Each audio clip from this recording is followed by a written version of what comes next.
찬송가 406장 찬송 한 장 부르고 오후 예배 같이 드리겠습니다. 찬송가 406장입니다. 찬송가 406장입니다.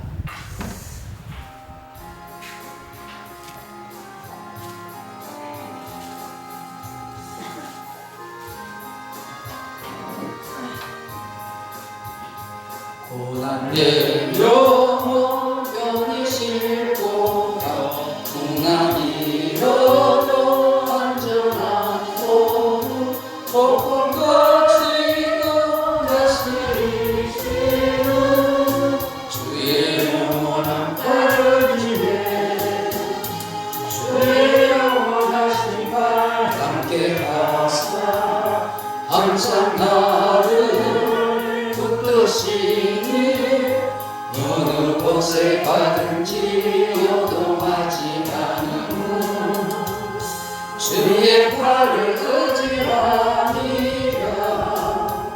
세상 친구들 나를 버려도 예수들 함께 동행함으로 주의 은혜가 충만하리니 주의 영원한 팔을 지혜 주의 영원하신 팔 함께 하사 항상 나를 붙드시니 어느 곳에 가든지 요동하지 않으므로 주의 팔을 의지함이라.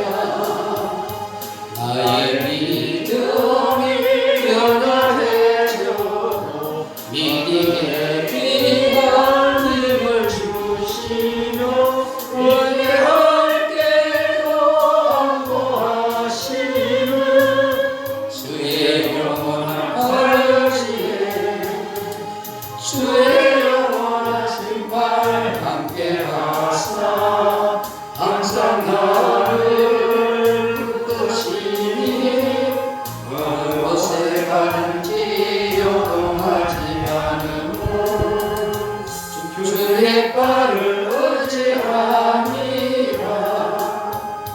능치 못한 것 주께 없으니 나의 일생을 주께 맡기며 나의 모든 짐 대신 지시는 주의 영원한 팔을 지혜 주의 영원하신 팔 함께 하사 항상 나를 붙드시니 어느 곳에 가든지 요동하지 않으므로 주의 팔을 의지함이라. 아멘. 주님 가르친 기도로 오후 예배 시작하겠습니다. 하늘에 계신 우리 아버지여, 이름이 거룩히 여김을 받으시오며 나라의 마옵시며 뜻이 하늘에서 이룬 것 같이 땅에서 이루어지이다. 오늘 우리에게 일용할 양식을 주옵시고 우리가 우리에게 죄진 자를 사하여 준 것 같이 우리 죄를 사하여 주옵시고 다만 악에서 구하옵소서. 내게 나라와 권세와 영광이 아버지께 영원히 있사옵나이다. 아멘. 찬송가 453장 부르신 후에 윤대현 집사님 우리 대표해서 기도하겠습니다. 찬송가 453장입니다.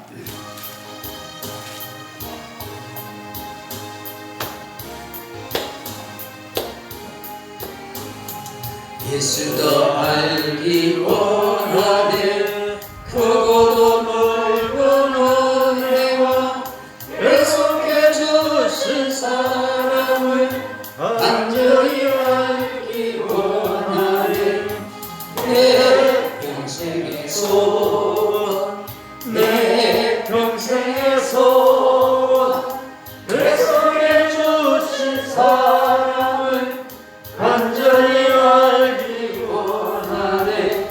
성령이 선성되셔서 진리를 가르치시고 거룩한 뜻을 깨달아 예수를 알게 하소서. 내 평생의 소원 평생의 소원 계속해 주신 사랑을 간절히 알기 원하네. 영원히 감화 받아서 하나님 말씀 배우니 그 말씀 한절한절이 내 맘에 겨운되도다. 내 평생의 소원 내 평생의 소원 계속해 주신 사랑을 간절히 알기 원하니. 하나님의 인도자는 영광의 불려이 또다.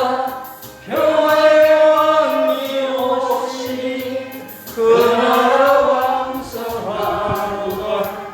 내 평생의 소원 내 평생의 소원 계속해 주신 사람을 간절히 알기 원하네. 아멘.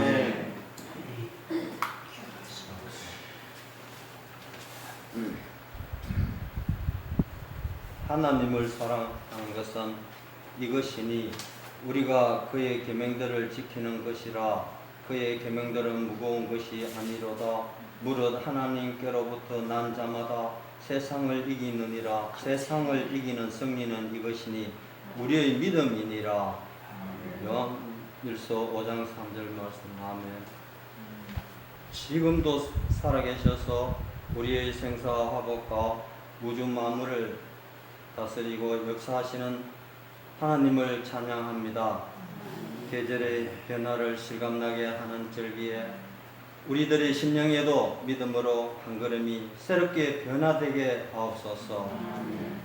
이 시대에 지금 코로나로 인해 고통과 어려움을 당하고 있는 때에 우리는 믿음으로 모든 걸 다 주님 앞에 내려놓으며 회개하고 기도하게 하옵시고, 오직 전능하신 하나님 앞에 나가 말씀을 붙잡고 하나님만 의지하며 하나님 아버지 하나님께 영광 돌리며 주님 자녀로 당당히 살아가게 하여 주시옵소서.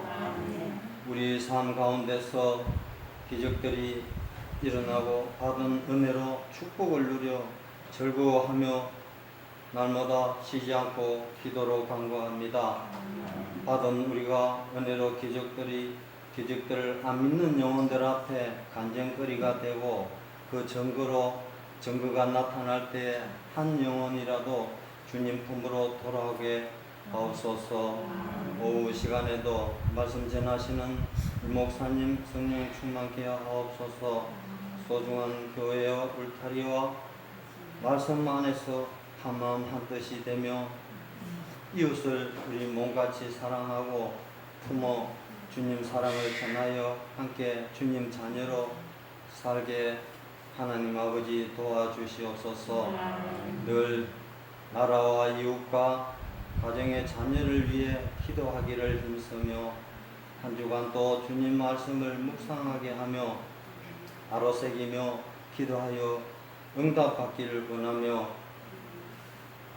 꿈과 소망과 피난처와 안식처가 되신 예수님, 영혼이 잘되고 범사에 잘되고 육신이 잘되기를 기도한 사도 바울의 기도처럼 우리도 우리 자신을 잘 지켜서 견고하고 굳건한 믿음을 주님 앞에 다짐하면서 이번 한 주간 또 모든 걸 주님 앞에 내려놓고 감사하며 예수 그리스도의 이름으로 기도드렸습니다. 아버지,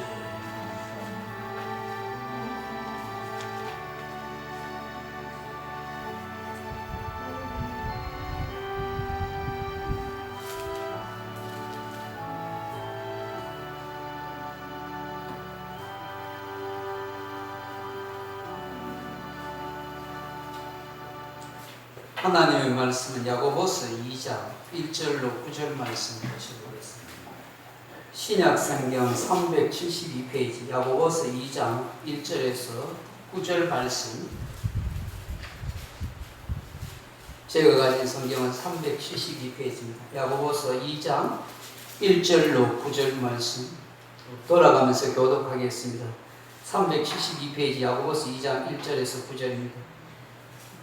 네, 형제들아, 영광의 주 곧 우리 주 예수 그리스도에 대한 믿음을 너희가 가졌으니 사람을 차별하여 대하지 말라. 만일 너희 대안에 금가락지를 끼고 아름다운 옷을 입은 사람이 들어오고 또 남용한 옷을 입은 가난한 사람이 들어올 때에 너희가 아름다운 옷을 입은 자를 눈여겨보고 말하되 여기 좋은 자리에 앉으소서 하고 또 가난한 자에게 말하되 너는 거기서 서 있든지 내 발등상 아래에 앉으라 하면 너희들이 서로 차별하며 아담상으로 판단하는 자가 되는 것이 아니냐. 내 사랑하는 형제들아 들을지어다. 하나님이 세상에서 가난한 자를 택하사 믿음에 부유하게 하시고 또 자기를 사랑하는 자들에게 약속하신 나라를 상속으로 받게 하지 아니하셨느냐. 너희는 도리어 가난한 자를 노심여겼도다. 부자는 너희를 억압하며 걱정으로 끌고 가지 아니하느냐. 그들은 너희에게 대하여 일컫는 바 그 아름다운 이름을 비방하지 아니하느냐.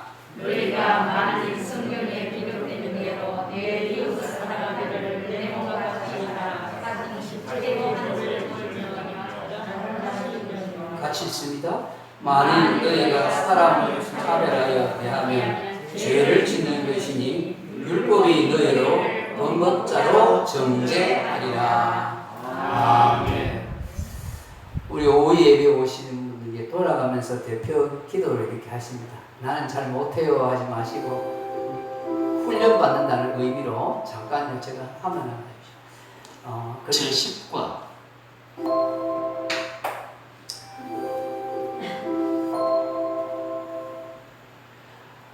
훈련받는다 생각하시고 조그맣게 적으셔서 그렇게 기도를 읽으셔도 별 상관없습니다.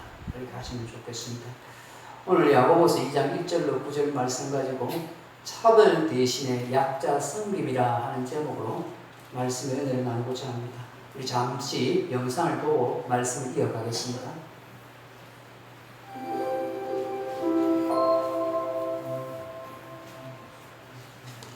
제10과 성도의 사회적 약자 보기. 장애가 있어 전동 휠체어를 타고 다니는 한 사람이 이사를 한 후 혼자서 4개월 동안 출석할 교회를 찾다가 1년이 다 되도록 아직 교회를 찾지 못했다는 이야기를 들었습니다. 그리고 한국으로 시집온 한 베트남 여인은 자녀가 초등학교에 들어가면서 아이는 학교 친구들에게, 그녀는 학부모들 사이에서 따돌림을 당해 우울증에 시달리고 있다고 합니다. 이는 장애인을 배려하지 못하고 그들을 공동체 일원으로 받을 준비가 돼 있지 않은 교회와 다문화 시대에 살면서도 외국인에 대한 그릇된 편견을 가지고 더불어 살지 못하는 우리 사회의 일면입니다. 하지만 더 근본적인 문제는 현재 사회가 지향하는 사회적 약자에 대한 인식 부족과 그들과 함께 살아가는 방법을 모르는 데 있습니다. 오늘은 바로 이 이야기를 하려고 합니다. 우리가 살아가는 사회는 다양한 삶의 모습을 가진 사람들로 구성되어 있는데요. 잘 살거나 아니면 가난하거나 또는 건강하거나 그렇지 못하거나, 한편으로는 한 나라의 여러 인종이 한데 어울려 살아가고 있습니다. 이들 모두 함께 잘 살기를 기대하죠. 그러나 우리 사회 개인주의가 팽배해지면서 사람들이 자기 위주의 삶을 추구하다 보니 점차 소외되는 사람이 생기고, 교회에서조차도 이로 인해 서로의 관계가 무시되고 있는 형편입니다. 그렇다면 분명히 이에 대한 회복이 필요합니다. 물론 사회적으로 여러 면에서 노력을 하고 있지만 특히 이를 위한 교회 역할은 시급하고 너무나 중요합니다. 이는 사회적 약자에 대한 교회 사명과 하나님께서 성도에게 원하시는 삶의 모습이 지금 이 사회에 너무나 필요하기 때문입니다. 성경에서는 가난한 사람, 고아와 과부, 그리고 나그네와 종을 사회적 약자로 언급합니다. 그리고 가난하고 힘없는 이들을 보호하는 것이 성경의 기본 정신이고 이스라엘 백성 공동의 책임이며 정체성이라고 말씀하고 있습니다. 이는 오늘날에도 같이 적용할 수 있습니다. 즉, 가난하고 장애가 있는 사람은 물론 아동과 청소년, 그리고 여성과 노인들처럼 누군가의 배려와 도움이 필요한 약자들을 교회와 성도가 앞장서서 보호하고 섬겨야 한다는 것입니다. 그러면 어떻게 섬겨야 할까요?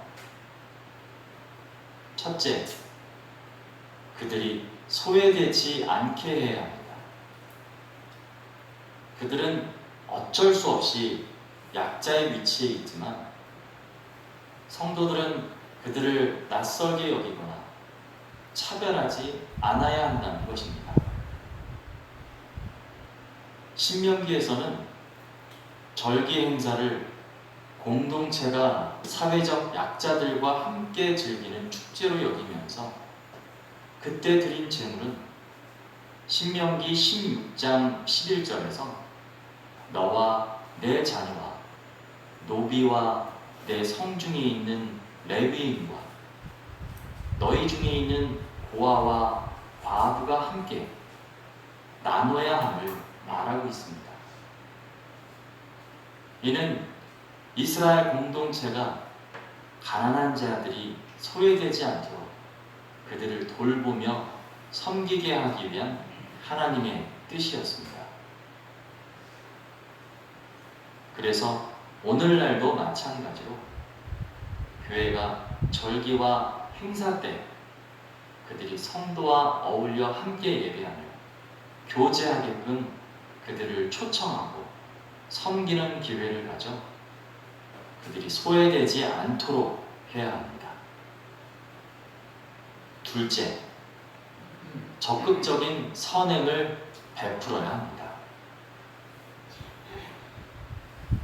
구약은 농토에서 추수한 후 남은 것들을 가난한 자들의 것이라고 주장하고 있고 3년마다 드려지는 11조는 당시 사회적 약자들을 섬기기 위한 것이라고 말합니다. 혹 하나님께서 주신 물질을 교회 성장만을 추구하면서 약자들을 돕는 데에는 인색하거나 주저하지 않아야 합니다. 성경에서 말씀한 것처럼 오늘날 교회와 성도는 사회적 약자들을 위해 식물과 의복을 주라, 먹어 배부르게 하라, 그 요구하는 대로 쓸 것을 넉넉히 부어주라는 실질적이고 구체적인 선행을 해야 합니다. 아울러 약자들을 위한 구제를 적극적으로 실천하면서 이를 재물의 사용에 대한 중요한 지침으로 삼아야 합니다. 성도 여러분, 주위에 우리가 섬겨야 할 사람들이 있는지 돌아봅시다. 그리고 그들에게 다가가 적극 적극적인 선행을 베풉시다. 하나님은 당신의 이름으로 행해지는 선행을 기뻐하십니다.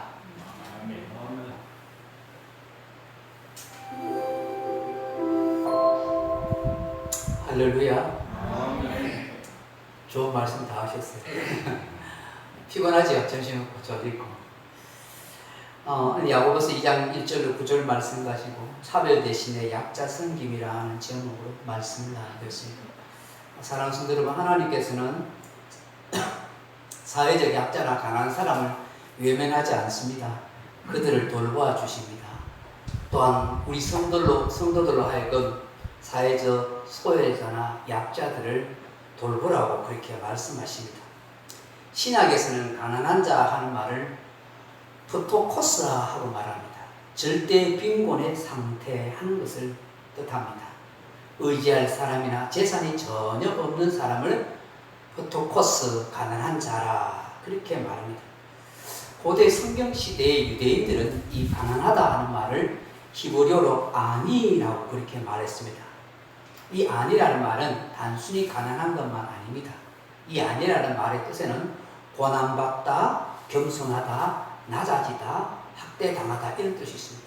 여러 가지 고난과 핍박과 어려움 속에서도 내가 낮아지고 겸손해지고 그래서 하나님만 바라보고 있는 사람, 그걸 가난한 자 아니라고, 그런 사람을 심령이 가난한 자라 그렇게 말씀하기도 합니다. 이 당시에 가난한 자는 경제적으로 어려운 정도를 말하기보다는 정상에서 벗어난 자라 이렇게 말을 했습니다. 즉 비정상적인 상태에 있다 할 때 아니 가난한 자라 그렇게 말씀합니다. 정상에서 벗어난 상태, 비정상적인 상태에 있는 가난한 자는 몇 종류의 사람이 있습니다. 첫째로는 땅, 토지를 잃어버린 사람은 아니 가난한 자라 했습니다. 하나님께서는 12지파에게 가나안 땅을 다 분배해 주셨습니다. 각 지파별로, 각 가문별로, 각 사람별로, 가족별로 이렇게 땅을 분배해 주셨습니다. 그 분배된 땅을 가지고 열심히 땀 흘려 일하고 수고하면 그 수확을 거둬서 넉넉하고 풍성하게 그렇게 살아갈 수 있을 것이라 그렇게 말씀하신 것입니다. 그렇기 때문에 유대인들은 하나님께서 자신에게 나누신 그 땅을 절대로 자기 소유로 생각하지 않았습니다. 그것은 하나님의 것이다, 하나님의 소유라고 늘 생각해 주셨습니다. 그래서 자신들의 가문, 자신의 지파들이 가지고 있는 그 땅은 하나님께서 우리에게 맡겨주신 것이다. 그 땅을 잘 가꾸고 관리해야 할 사명이 있다라고 생각한 것입니다. 그럼에도 불구하고 사람이 살아가는 동안에 가뭄이 들다든지 또 농사를 짓기 어려운 상황에 처한다든지 혹은 뜻하지 않은 여러 가지 사고나 사건을 통해서 그 땅을 팔아야만 하는 상황이 온다든지 그 땅을 다른 사람에게 빼앗기는 경우가 있습니다. 그렇게 되면 반드시 그 땅을 도로 찾아야 했습니다. 찾아서 하나님이 주신 것을 하나님께 돌려드려야 했다 하는 것입니다. 자신이 직접 찾지 못한다면 가까운 형제나 친족을 통해서 그 땅을 찾아주도록 하였습니다. 그것을 바로 고엘제도라고 합니다. 하나님이 명령하셨어요. 땅을 잃어버린 자는 본인이 땅을 반드시 10년 되기 전에 50년이 되기 전에 땅을 찾도록 하고 돌려줘야 한다. 그 땅을 도로 찾을 능력이 없으면은 형제나 친척이 땅을 사서 그 사람에게 찾아주도록 해야 하는 이런 고엘 제도가 있었던 것입니다. 그러므로 마땅히 내가 땅을 소유해야 함에도 불구하고 그 땅을 잃어버렸을 때 이는 가난한 사람, 농사질 땅이 없으니까 가난할 수밖에 없고 굶질 수밖에 없고 이런 사람이 비정상적인 상태에 있는 사람이라 하는 것입니다. 두 번째 정상에서 벗어난 사람이 있습니다. 바로 고아와 가부입니다. 아이에게 있어서 부모가 있는 것은 바로 지극히 정상적인 일입니다. 그렇지만 부모가 갑자기 사고로 또 병마로 세상을 떠나게 되면 이 아이가 고아가 됩니다. 고아가 된다는 것은 곧 가난하게 되고 굶질 수밖에 없는 것입니다. 돌보는 부모가 없으니까 이 아이는 비참한 상태가 되는 거고 정상적인 가정에서 그렇게 떠난 상태, 비정상적인 상태가 되어버린 것입니다. 또 과부도 마찬가지입니다. 남편이 또 가장이 갑자기 세상을 떠났을 때에 이 과부는 홀로 남게 되면 경제적인 능력이 없습니다. 이 고대 사회에서는 여인들이 뭔가 할 수 있는 일이 별로 없습니다. 바로 가난할 수밖에 없고 굶주린 상태에 떨어질 수밖에 없습니다. 이 남편이 있는 것이 정상적인 상태인데 남편이 없게 되면 비정상적인 상태가 된다. 이것이 아니다. 가난한 자라고 말했던 것입니다. 세 번째는 신체적인 측면에서 어느 한 부분의 기능을 잃어버리든지 그래서 장애인이 되거나 혹은 불치의 질병에 걸려서 고통당하게 될 때를 아니 가난한 자라 그렇게 말했습니다. 정상적인 상태가 아니라 원래 하나님께서는 우리를 하나님의 형상대로 창조했을 때는 죄가 없는 상태고 장애가 없는 완전한 몸을 가진 정상적인 상태였습니다. 그런데 이 땅에 죄를 짓고 난 뒤에 인간이 태어나면서부터 여러 가지 장애를 입고 태어난다든지 혹은 질병에 걸려서 고통당하는 그런 일이 많이 있었습니다. 이런 장애를 가지거나 질병이 있으면 생계를 꾸려갈 수 없습니다. 그러니 가난한 사람이 될 수밖에 없습니다. 특히 사회적 편견, 종교적 편견에서 장애를 입고 있거나 불치의 질병을 가지고 있으면 사람들은 다 죄를 많이 지어서 그래. 저 부모 죄가 많아서 그래. 혹은 하나님께 저주받아서 그래. 하고 낙인을 찍어버렸습니다. 이게 얼마나 그게 슬픈 일이에요. 이런 장애를 가진 사람은, 질병을 가진 사람은 성전에 절대로 들어갈 수도 없고 하나님 앞에 예배할 수도 없고 하나님 앞에 설 수도 없어요. 그래서 우리 예수님이 오셔서 그 질병을 고치고 그 장애를 고쳐주셔서 이 성전에 들어갈 수 있도록 해주십니다. 하나님을 만날 수 있고 예배드릴 수 있도록 하나님께 설 수 있는 인생을 될 수 있도록 했습니다. 그게 예수님이요 메시아의 사역이었던 것입니다. 사랑하는 성도님, 또한 우리의 사람이 있습니다. 나그네입니다. 여러분, 이 나그네라 하는 말은 우리가 생각하는 개념과는 좀 많이 다를 수 있습니다. 물론 어떤 이유로 먼 나라에 여행을 하거나 또 어떤 목적을 수행하기 위해서 나그네가 될 수 있습니다. 전도 여행을 해서 선교를 해서 나그네 삶을 살아갈 수도 있습니다만, 그렇다고 해서 옹이 김선단 모양으로 한량이 되어 이 세상을 유람하고 구경하고 관광하러 다니는 그런 나그네가 아닌 것입니다. 혹은 의사 박문수처럼 왕의 임무를 수행하기 위해서 비밀리에 의사 일을 하는 그런 사람을 말하는 것이 아닙니다. 여기에 나그네라는 것은 그야말로 정처 없이 떠돌아다니는, 집도 절도 없이 떠돌아다니는 사람, 집시 같은 사람, 유랑민을 두고 하는 말입니다. 제대로 머물 곳이 없습니다. 가족 구성원도 옳게 주어지지 못했습니다. 그래서 가진 것이 없기 때문에 가난할 수밖에 없었던 것입니다. 성경은 이런 사람을 무시하거나 내쫓지 말라 하십니다. 성경시대 사회적 약자는 고아와 과부와 나그네입니다. 또 질병을 앓고 있거나 장애를 가지고 있는 사람인 것입니다. 이런 사람을 무시하거나 외면하지 말라는 것입니다. 적극적으로 돌봐주라는 것입니다. 신명기 10장 19절에 보면 너희는 나그네를 사랑하라. 전에 너희도 애국 땅에서 나그네가 되었습니다라고 말씀하십니다. 하나님께서는 가난한 사람들 위해서 폐악법이라는 것을 제정해 주셨습니다. 폐악법은 가난하고 헐벗은 고아와 과부나 나그네가 굶어 죽지 않도록 하기 위한 하나님의 최소한 안전장치였습니다. 신명기 24장 19절에 보시면 네가 밭에서 곡식을 벨 때에는 그 한 묵, 한 단을 밭에 잊어버렸거든 다시 가서 가져오지 말아라. 나그네와 과부들을 위하여 남겨두라고 말씀하십니다. 그리할 때 하나님께서 내 손으로 하는 모든 일에 복을 내리시며 이색하게 싹싹 추수다 하지 말아요. 그 떨어진 이삭들에다 두어요. 룻도 그 이삭 줬다가 보아스를 만나잖아요. 우리 조상들도 까치밥이라는 거 있잖아요. 가을에 이렇게 농사 짓거나 혹은 과일 농사하고 난 뒤에 그런 감이나 이런 걸 그만 놔두잖아요. 까치밥이라고.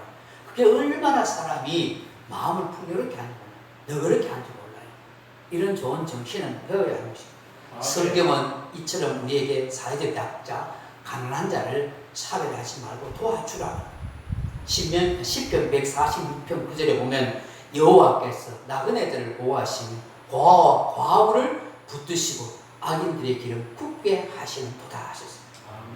스가랴 7장 10절에서는 과부와 고아와 나그네와 궁핍한 자를 압제하지 말며 서로 해하려고 마음에 도모하지 말라라고 말씀하십니다. 하나님 나라의 백성은 이런 사회적 약자, 고아, 과부, 나그네, 장애인들을 돌보는 것이 마땅한 삶이라고 말씀하는 것입니다. 오늘 우리 사회가, 우리 교회가 존재하는 목적 중에 하나도 바로 이것이 아니겠습니까? 오늘 본문에 보시면 1세기 당시에도 이런 사회적 차별, 신분적 차별, 부자와 가난한 자의 차별이 교회 안에서 공공연히 이루어지고 있었습니다. 참 이해할 수 없습니다. 하나님의 은혜를 사모하고 예수를 말미암아 구원받은 백성들이 다 사이좋게 지내고 다 공평하고 차별 없이 지내야 되는데 그렇지 않더라는 거예요. 여전히 사회적 편견이 자기 속에 남아있고 누군가에 대한 장벽이 다 쳐져 있더라는 거예요.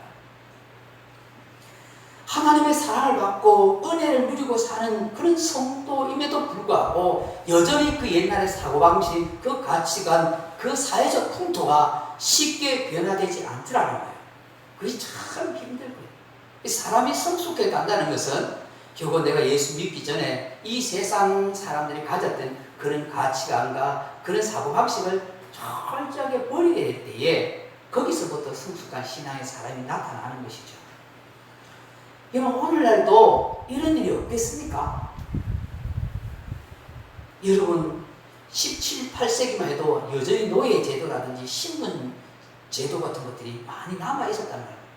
그렇게 신앙이 뜨고 좋았던 미국에서도 그런 신분 노예 제도에 있어서 왜 그런 남북 전쟁이 일어났습니까? 노예 해방 운동을 링컨이 왜 시켰습니까? 이 남부 지방에 살던 신실한 백인 크리스찬들이 여전히 흑인 노예들을 데리고 그리고 모아라든지 그런 그런 여러 가지 일손이 부족하니까 그런 노예들을 이용했어요. 하나님이 좋은 제도가 구약에 있지 않느냐? 종 부리는 게 뭐가 잘못이냐? 그렇게 생각해요. 이 사람들은 성경을 단편적으로 문자적으로 보지 성경 전체에 하나님 사랑, 이웃 사랑의 개념을 잘 이해하지 못했던 것입니다. 여러분, 우리나라에도 한국 사회 보면은 양반과 이 평민, 쌍놈을 이렇게 구별하는 이런 것들이 많이 있습니다. 양반 따로 하고 좋은 노예 따로 하고 심지어 서울에만 해도 양반들만 다니는 교회들이 있었습니다. 교회사를 보니까 그거는 양반만 모여요. 예배들이. 어쩌게는 그거는 평민들, 그런 천민들만 예배드리는 그런 것들이 있었습니다. 초대교회. 여러분, 지금도 미국 가면 백인들만 모이는 백인교회 있고 흑인만 모이는 흑인교회가 있다는 걸 알아야 되는 것입니다. 이 정도로 여러분 사람이 변화되는 게 얼마나 어려운가 합니다. 그런데 흑인들 백인들 말고 양반 천민을 말고 오늘날 교회도 그런 게 없겠어요? 알게 모르게 끼리끼리 모이고 박사들끼리 모이고 의사들끼리 모이고 그거는 아무나 끼리들도 못하고 내하고 친한 사람끼리만 모이고 좀 안 친한 사람은 멀리하고 알게 모르게 암암리에 여러분 다 차별을 여러분 속에 가지고 있다는 것입니다. 이 교회가 뭡니까? 교회가 에클레시아입니다. 부름받은 자의 무리입니다. 여기는 인종과 민족과 사회적 계급, 신분, 남녀, 노소가 차별이 없다는 얘기입니다. 예수 그리스도 안에서 하나 되어 있습니다. 구속함의 피로 말미암아 하나님의 새로운 패밀리, 가족이 된 모임입니다. 그렇기 때문에 참된 교회란 예수 그리스도의 십자가의 피로 하나님을 아버지를 모시고 하나님의 가족으로 살아가는 것입니다. 참된 교회가 될수록 성숙한 성도가 될수록 이런 의식과 신앙관이 뚜렷해야 합니다. 근무수나 출신 성분을 따지지 않습니다. 성격과 기질로도 말하지 않습니다. 하나님 아버지를 진심으로 경외하고 있느냐, 예수 그리스도를 믿는 믿음이 있느냐, 하나님의 뜻을 따라 살고자 하는 마음이 있느냐, 여기에 초점을 두고 살아가는 것입니다. 그게 교회 공동체의 모습인 것입니다. 하나님의 생명의 공동체, 사랑의 공동체는 이 두 가지의 중요한 요소를 가지고 있다는 걸 알아야 하는 것입니다. 그 첫째가 뭐예요? 어떠한 형태의 차별도 하지 않습니다. 어린 아이일수록 철없는 행동하고 차별 잘해요. 니 거 내 거 따져봐요. 쟤하고는 안 친해 이런 거예요. 성숙할수록 어떻게 해야 돼요? 모든 사람을 수용하고 공감해주고 이해해줄 수 있는 마음이 돼야 하는 것입니다. 아멘. 오늘 사도 야고보가 기록한 이 야고보서에 나오는 이 교회는 성숙하지 못한 교회였습니다. 2장 1절 말씀 읽어보세요. 내 형제들아, 영광의 주 우리 주 예수 그리스도에 대한 믿음을 너희가 가졌으니 사람을 차별하여 대하지 말라. 믿음 있으면 차별하면 안 된다. 사람을 외모로, 성격으로, 모양으로, 학벌로, 돈으로 차별하는 믿음의 사람이 할 일이 아니고 할 뜻이 아니라고 말씀하십니다.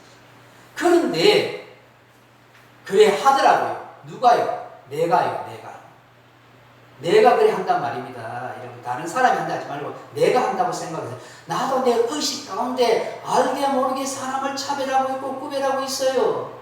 부끄러운 모습이지만 그래서 우리는 날마다 회개하면서 하나님, 예수님이 나를 차별하지 않았는데 내가 예수님을 본받지 아니하고 다른 사람을 나도 모르게 차별하는 이 어리석은 마음을 용서해 주세요 하고 가슴을 치야 되는 것이죠. 아멘. 너희가 만일 회당에, 교회당에, 여기 회당, 여러분 이게 중요하게 생각하는 거예요. 나중에 제가 설명하겠습니다. 회당에 금가락지를 끼고 아름다운 옷을 입은 사람이 들어오면, 낭만 옷을 입은 사람이 들어오면은, 아름다운 옷을 입은 사람은, 아이고, 여기 상석에 앉으세요.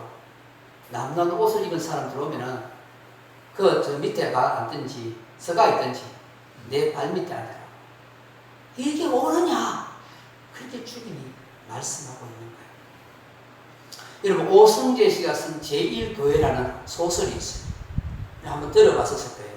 이 제1교회, 왜 소설 제목이 제1교회, 제1교회. 제1교회가 뭐냐면 그 교회는 엘리트만 모이는 교회라는 거예요. 엘리트만 모이는.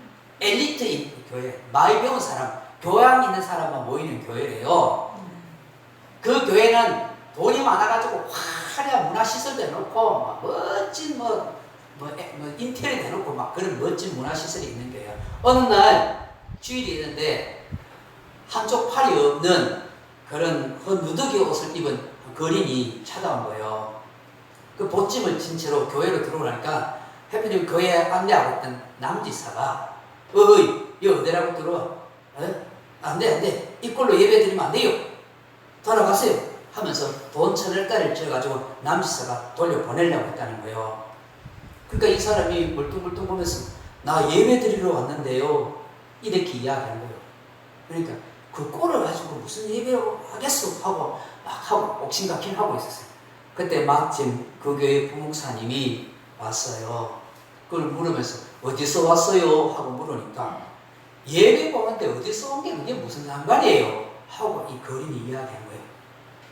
나는 집이 없는 사람이에요. 집 없는 사람인 것 뻔히 보면 알지 않겠어? 하고 그랬대요. 그러니까 이 부목사가 누구 소개로 왔습니까? 아니 거리에 가다 보니까 교회 오라고 전단지 뿌리래요. 그 거리에서 예수 믿으라 해서 나도 예수 믿으려고 왔어요. 하고 그리 왔다는 거예요. 그러니까 그래요. 그럼 교회로 들어오세요 하니까 이 남자 지사가 부목사님 보고 목사님 이 사람이 헌금 훔쳐 왔어요. 이거 놔두면 안 돼요. 말니까 아니에요. 그래도 교회 왔으니까 들어와야죠. 그래서 이 사람이 예배당에 앉습니다. 사람들이 전부 멀뚱멀뚱 쳐다봅니다. 웬 거지가 왔는가 싶어서 전부 근처에 안 갑니다. 다 떨어져 앉습니다. 인상을 전부 찌그립니다. 저런 사람이 우리 교회 분위기에 안 맞게 우리는 1등 교회인데 제1교회인데 저런 사람이 왔을까? 주변의 사람들이 전부 인상 쓰고 앉았습니다. 은혜도 안 됩니다. 사람들 마음속으로 아이고 저 오늘 은혜가 안 되겠네. 오늘 거지가 왔으니까 교회 분위기 다 버리네. 전부 이런 생각들 하고 앉았어요. 그리고 예배를 마쳤습니다. 부목사한테 이 사람이 거지가 인사를 합니다. 아이고 오늘 기분 좋습니다. 다음에 또 와도 됩니까? 그 부목사가 예. 다음에 내 친구들 좀 많이 데리고 와도 되겠습니까? 예, 그렇게 하세요. 진짜 다음 주에 거린 친구들을 많이 데리고 왔습니다. 사람들이 전부 다 황당해합니다. 놀랍니다. 전부 다 인상 씁니다. 교인들이 불만이 터져 나옵니다. 그래도 우리 교회가 제1교회인데 엘리트 교회인데 이 거지가 많아서 교회 분위기가 먹고 이상한 소문 날까 걱정되겠다. 우리가 같은 부류의 사람 될까 걱정이다. 급기야는 교인 중에 나 이 교회 못 다니겠다고, 분위기 안 맞아 못 다니겠다고, 우리 아들 버리겠다고, 교회 교육을 해서 다른 데 옮기겠다고 그렇게 말하는 사람이 생깁니다. 안 됩니다. 나중에 교회 당회가 열렸습니다. 장로님들이 모여서 회의를 합니다. 교회의 위도 그렇고 성도들의 불만도 있으니까 더 이상 이들을 교회에 오지 말도록 하십시다. 그렇게 결의를 합니다. 얼마간 무죄비를 주고 교회에 나오지 못하도록 내쫓아고 합니다. 결국 그 수많은 거린들을 돈 몇 푼에 다 내쫓았습니다.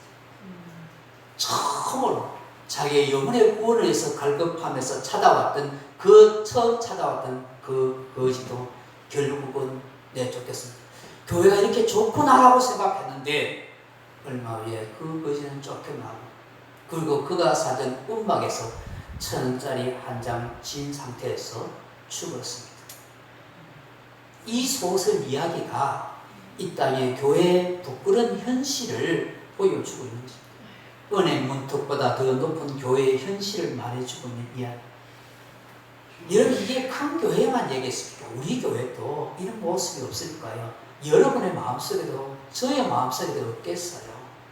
만약에 이 오후 예배 시간에도 이게 흐름한 어제 왔다면, 혹시 술 취한 사람 한다 하면 아이고 저런 사람 뭐하러 왔냐고, 저 어제 와서 무슨 행패를 부릴까, 뭐 가방 치워가지 않을까, 여러분 걱정하면서 온통 머리는 그 생각에 사로잡혀 있지는 않겠어요. 똑같은 인생이에요. 사람은 교회 공동체 안에서 기가 모임 앞에서 같은 동향, 고향, 성향 많은 사람끼리 모이고 사람을 외면하고 왕따시키고 차별하는 일이 세상만 있는 게 아니고 교회는 없어야 하는데 있더라는 거예요. 전에 한번 이야기했죠. 미국의 플로리다 주의 어떤 그리스도인이 유대인 친구에게 예수님 믿으라 권하자 유대인 친구가 나 하나님 믿는다고 그리 이야기하면서 우리 회당 한번 구경시켜 줄게 데리고 가다니. 그 회당에 갔어요. 멋지게 만들어진 그 회당에 갔는데 유대인 친구가 어느 자석에 가더만 요게 우리 가족석이 하고 이야기해요. 그래서 이 기독교인 친구가 이게 왜 너가 가족석이 아니다. 우리가 대대로 이 가족석을 돈 주고 샀어. 그런 얘기 하더라는 거죠.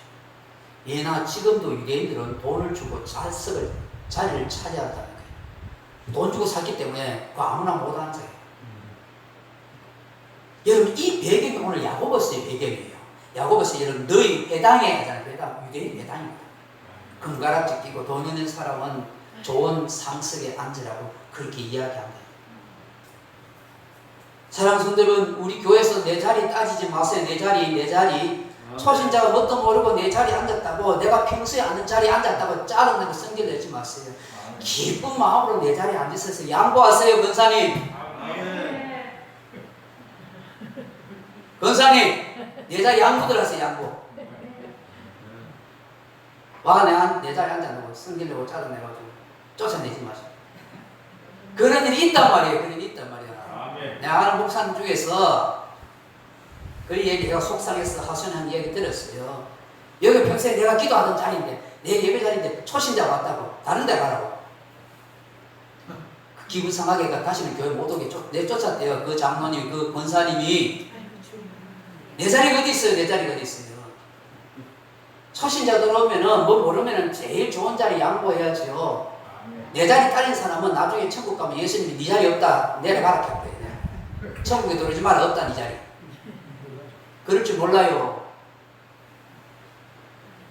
차별이 없고 편견이 없고 장벽이 없어야 돼요. 그래야 함께하는 교회가 되는 거예요. 아멘. 마지막으로 참된 교회의 모습이 뭐예요? 사회적 약자를 적극적으로 돕는 교회예요. 교회들마다 상황과 형편은 달라요. 교회 공동체의 숫자라든지 교회 재정에 따라서 사회적으로 하나님을 섬기고 이웃을 섬기는 데 다를 수 있어요. 그러나 작아도 재정이 부족해도 못할 건 없어요. 할 수 있어요. 우리 성도들 형편이 어려워도 얼마든지 각자가 또한 섬길 수도 있습니다. 교회 공동체로 섬기고 개인으로 얼마든지 교회 역할을 수행할 수 있다 그 얘기입니다. 아멘. 교회는 모이는 교회요 흩어지는 교회인 것입니다. 오늘 8절 말씀을 보세요. 주님의 사랑의 법을 실천하고 말씀하시나요? 너희가 만일 성경에 기록된 대로 내 이웃 사랑하기를 내 몸과 같이 하라 하신 최고의 법을 지키면 잘하는 것이거니와 하셨습니다. 13절에 긍휼히 행하지 않은 자에게는 긍휼 없는 심판이 있으리라. 긍휼은 심판을 면하고 이기고 자랑한다고 했습니다. 율법의 본질은 사랑과 긍휼입니다. 율법의 정신은 사랑과 긍휼입니다. 이것을 실천하고 행하는 것입니다. 우리가 진리의 복음을 아는 것만큼 내 믿음대로 작은 것이라도 실천하고 행하는 자가 하늘의 상급이 있게 되는 것입니다. 오늘 말씀을 맺습니다. 사랑하는 성도 여러분, 주께서 주시는 말씀을 성경 전체의 신앙 정신을 다시 한번 잘 점검해 보세요. 절대로 우리끼리 차별하지 마세요. 제발이지 아멘. 성격이 별수로도 제발 무시하고 차별하지 마세요. 내가 수용할 수 있는 넉넉한 사람 돼서 저 인간 변화될 수 있겠지. 저 별스러운 성격이 있으면 하나님 내보고 기도하라고 그러는가 보다 생각하고 이해하고, 제발 좁쌀 같은 마음 가지고 꼴도 보기 싫어하지 말고 한 번 더 봐주세요. 더 축복해 주시고 기도해 주시고요. 감사 주세요. 이 오후에 나오신 여러분만이라도 제발 그렇게 좀 하시면 좋겠어요. 피 흘린 사랑, 십자가 정신 안다면, 하나님의 은혜를 안다면 그렇게 해야 돼요. 나아가서 조금이라도 도우며 사십시다. 이웃에 가난한 사람에게 교회 고인들 가운데 좀 힘들거나 좀 몰래 베풀면서 살 수 있는 이런 공덕적 정신 되기를 주님의 이름으로 축원합니다. 기도합니다. 아버지 하나님, 주께서 우리에게 주시는 은혜를 생각하면서 차별 대신에 사회적 약자를 도와주고 이해하고 품어주고 베풀 수 있는 마음 갖게 도와주옵소서. 우리끼리 차별하지 않게 하시고 또 다른 사회적 약자, 소외된 자 차별하지 않도록 인도해 주옵소서. 우리의 마음과 우리의 영혼을 새롭게 하옵소서. 예수님 이름으로 기도하옵나이다. 215장 찬송합니다. 교회 소식은 여러분 주보 참조하시고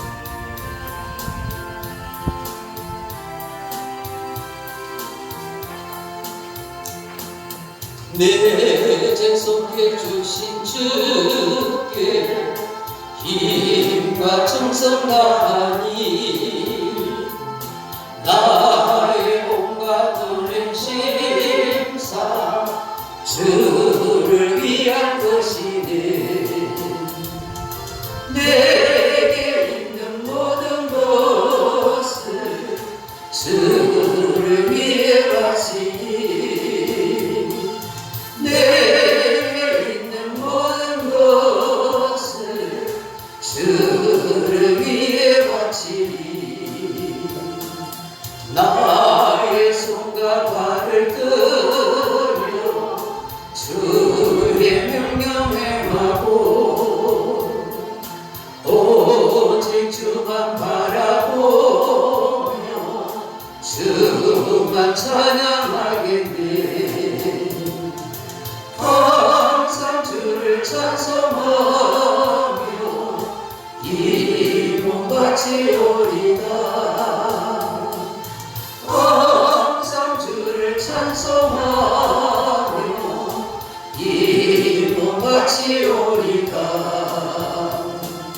내가 주를 바라보니 나의 영혼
충만한 삶, 참된 그리스도인이 되어서 차별 없이 모든 사람을 대하고 사회적으로 소외된 약자들을 돌볼 수 있는 주의 마음 갖고 이 세상의 삶을 살아가기를 원하는 이 자리에 참석한 주의 사랑하는 백성들 신령과 모유와 가정과 이쪽에 이제부터 영원토록 함께 있을지어다. 아멘.